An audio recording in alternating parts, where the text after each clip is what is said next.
Srimad-Bhāgavatam, translated with commentaries by His Divine Grace A.C. Bhaktivedanta Swami Prabhupada. Canto 1, Chapter 2. Divinity and Divine Service. Text 1. Ugrasrava Sutta Goswami, the son of Romaharshan, being pleased with the questions of the Brahmins, thanked them and attempted to reply. Purport. The sages of Naimisharanya asked Sutta Goswami 6 questions, and so he is answering them one by one. Text 2. Sri Sutta Goswami said, "Let me offer my respectful obeisances unto that great sage, Sukadeva Goswami, who can enter the hearts of all.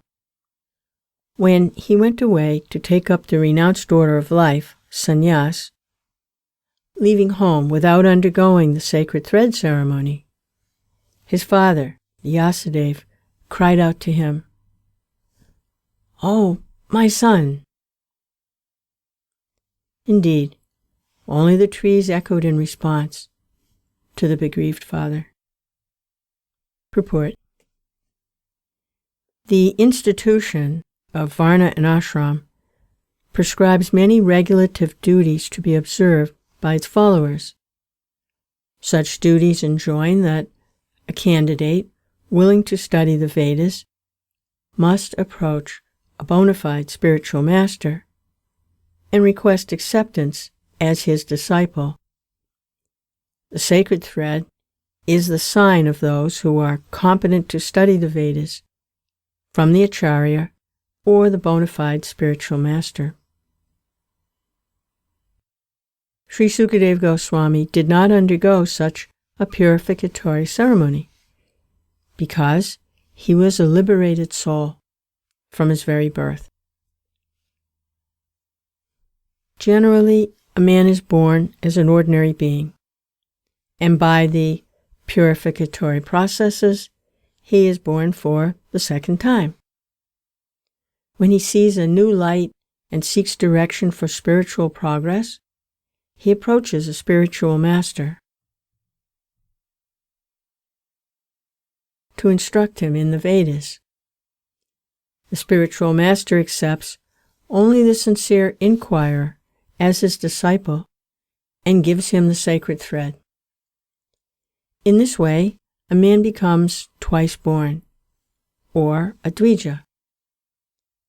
After qualifying as a Dvija, one may study the Vedas, and after becoming well versed in the Vedas, one becomes a Vipra.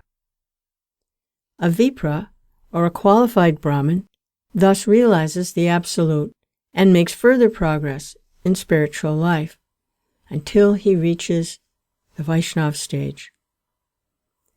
The Vaishnava stage is the postgraduate status of a Brahmin. A progressive Brahmin must necessarily become a Vaishnava, for a Vaishnava is a self-realized, learned Brahmin. Sukadeva Goswami was a Vaishnava from the beginning. Therefore, there was no need for him to undergo all the processes of the Varnashram institution.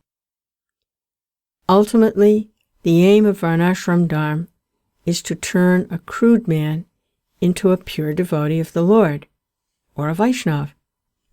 Anyone, therefore, who becomes a Vaishnava, accepted by the first-class Vaishnava, or Uttama Adhikari Vaishnava, is already considered a Brahmin, regardless of his birth or past deeds. Sri Chaitanya Mahaprabhu accepted this principle and recognized Srila Haridas Thakur as the Acharya of the Holy Name, although Thakur Haridas appeared in a Mohammedan family. In conclusion, Srila Sukadeva Goswami was born a Vaishnava, and therefore Brahmanism was included in him.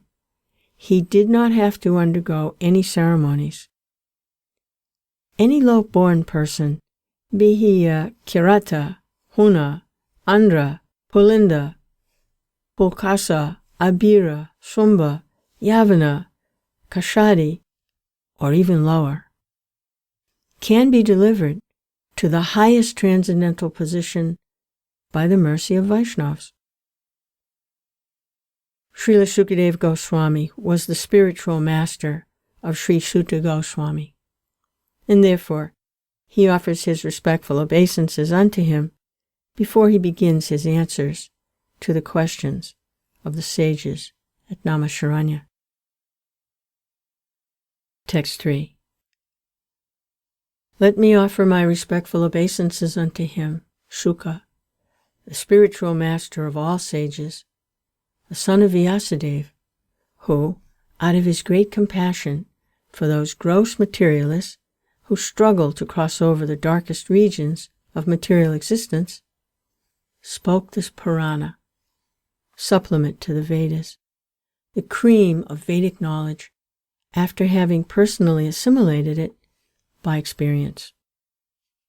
Purport. In this prayer, Śrīla Sutta Goswami practically summarizes the complete introduction of Śrīmad-Bhāgavatam.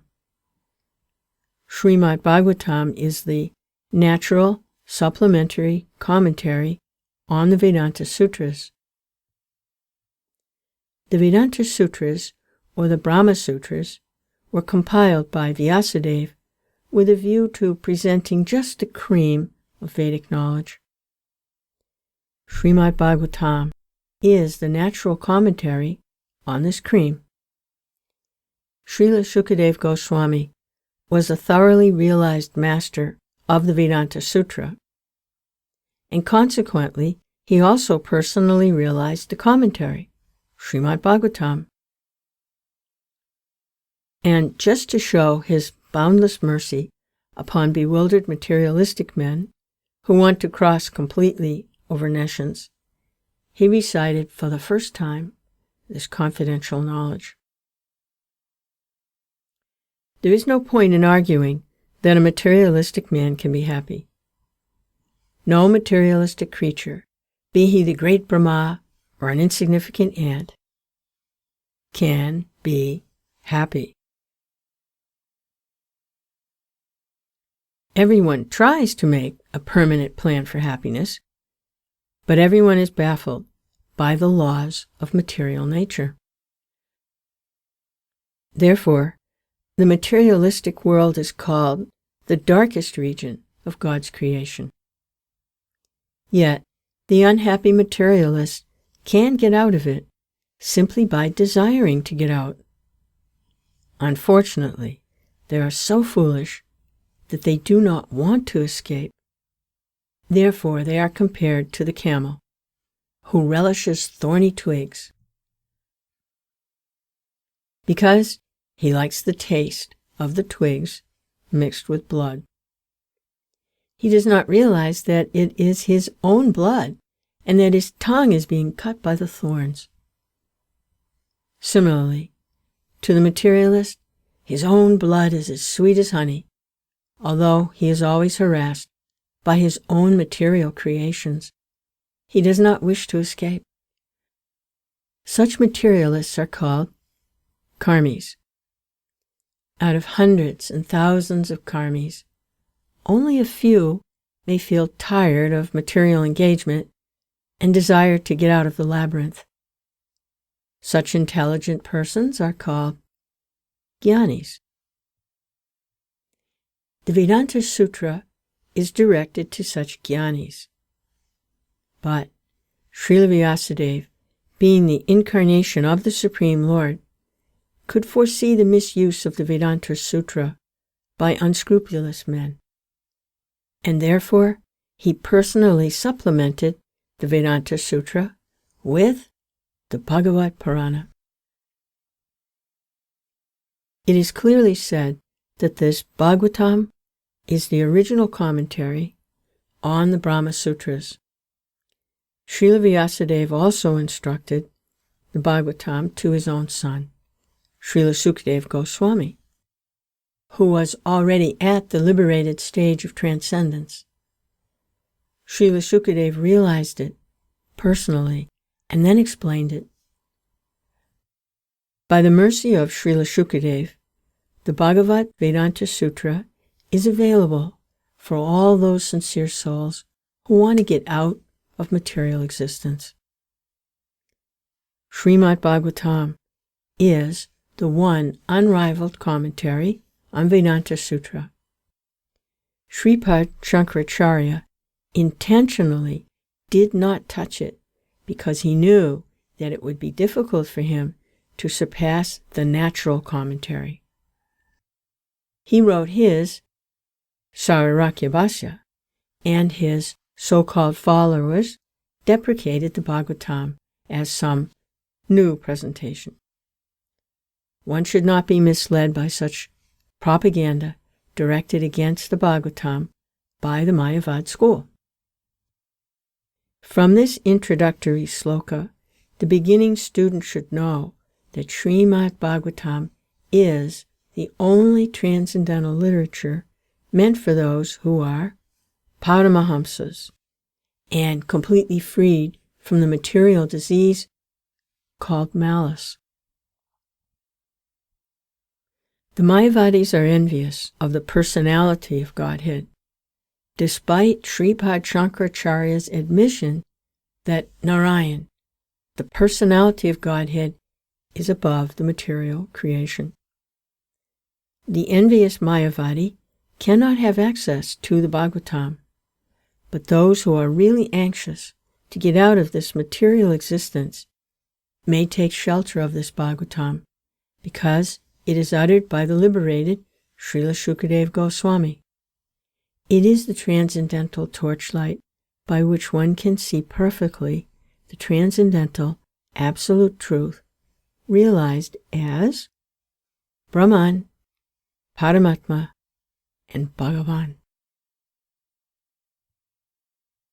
Text 4. Before reciting the Śrīmad-Bhāgavatam, which is our very means of conquest, I offer my respectful obeisances unto the Personality of Godhead Narayan, unto Nara-nārāyaṇa Ṛṣi, the supermost human being, unto Mother Sarasvatī, the goddess of learning, and unto Śrīla Vyāsadeva, the author. Purport. All the Vedic literatures and the Puranas are meant for conquering the darkest region of material existence. The living being is in the state of forgetfulness of his relation with God due to his being overly attracted to material sense gratification from time immemorial. His struggle for existence in the material world is perpetual, and it is not possible for him to get out of it by making plans. If he at all wants to conquer this perpetual struggle for existence, he must reestablish his eternal relation with God, and one who wants to adopt such remedial measures must take shelter of literatures such as the Vedas and the Puranas. Foolish people say that the Puranas have no connection with the Vedas. However, the Puranas are supplementary explanations of the Vedas, intended for different types of men. All men are not equal. There are men who are conducted by the mode of goodness, others who are under the mode of passion, and others who are under the mode of ignorance. The Puranas are so divided that any class of men can take advantage of them and gradually regain their lost position and get out of the hard struggle for existence. Śrīla Sutta Goswami shows the way of chanting the Puranas. This may be followed by persons who aspire to be preachers of the Vedic literatures and the Puranas. Śrīmad-Bhāgavatam is the spotless Purana, and it is especially meant for them who are desirous to get out of the material entanglement permanently.